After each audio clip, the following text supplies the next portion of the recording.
Greetings, my name is Dr. Candace Chambers and I am the CEO of Education and Writing Services. So today's topic will speak to our current writers, but also maybe our future writers. All right, so today I would like to talk about the importance of nonfiction historical texts with a lens of oral history. Sounds complicated, but it's not. So on a personal note, in November, I ordered the Ancestry.com test to determine, my ethnicity, like looking at it from different countries and things of that nature, because I've always been interested in that, type of research. And so I received the results back, downloaded the app, started to look at the, African countries that my family came from and things like that. And so on the app, they do provide you with a way to look through census records to see where your family was at a certain time, who was living in the house, how old they were. And I've done a really deep dive into this research.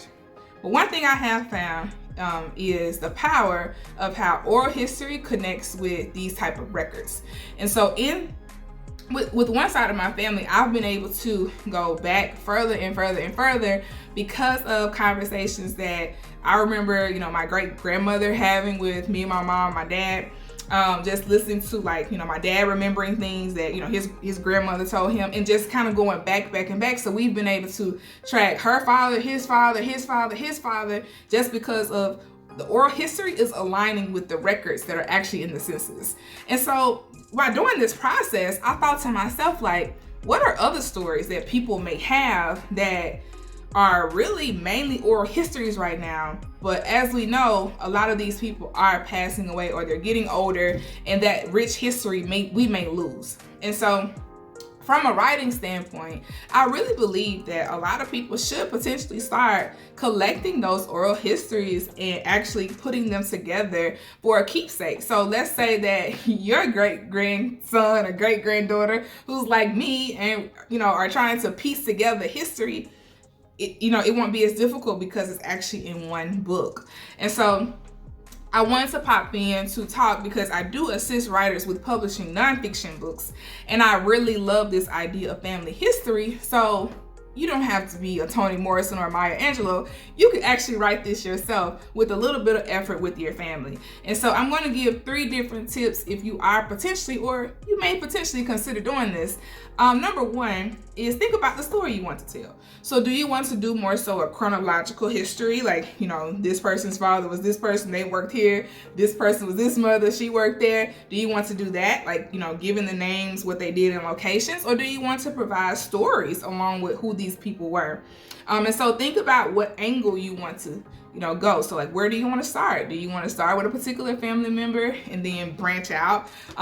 So what's the perspective that you would like to give in your book? All right.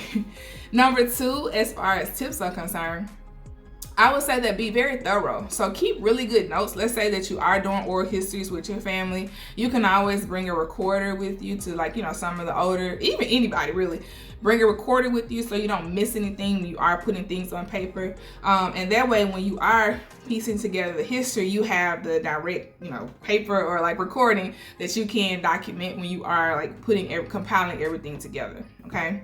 And then lastly, I would say for the 3rd tip, just think about what is the legacy that you do want to leave. So someone's going to read this text, may not even be in your generation, could be someone's children or child decides to pick up the text. What is the legacy you want to leave about your family? What are those pillars, those really important things that your family has or stands by that you want to tell through the story that you are writing? And so if you think about that, let's say it's determination, perseverance, even comedy. Let's say you have a very funny family, or even being really gifted. Let's say you come from a family of singers or musicians or even preachers.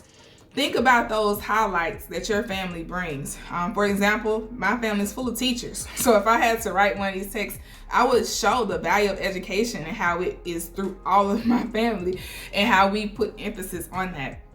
So you do want to think about the legacy, and that is going to come through the theme that you do have throughout the text. So just if I had to, give advice on how to get started, just sit down and think about what, who's in my family, who's still alive, first of all, who can I go and talk to, who wouldn't mind having, coffee and a chat with the recorder, and I can get these stories. And then you start to think about, well, what is the story I want to tell? And then you can start the writing process. That's where someone like me comes in to help you shape the writing and make sure it is clear and it flows. But even if you want to start with yourself, so if you want to start with your own personal story and you venture out to talk about your family members, it's all worth your while. So just wanted to pop in because I'm on this journey of research right now. And I thought, hey, like, this could be really cool for, people to write these things down. It's so easy now to publish things, as far as like getting the exposure, access to publishing, I should put it like that, so that you can tell your story and can leave your legacy for generations to come. All right. So if you have any questions about that, just let me know. But I'm looking forward to our next conversation.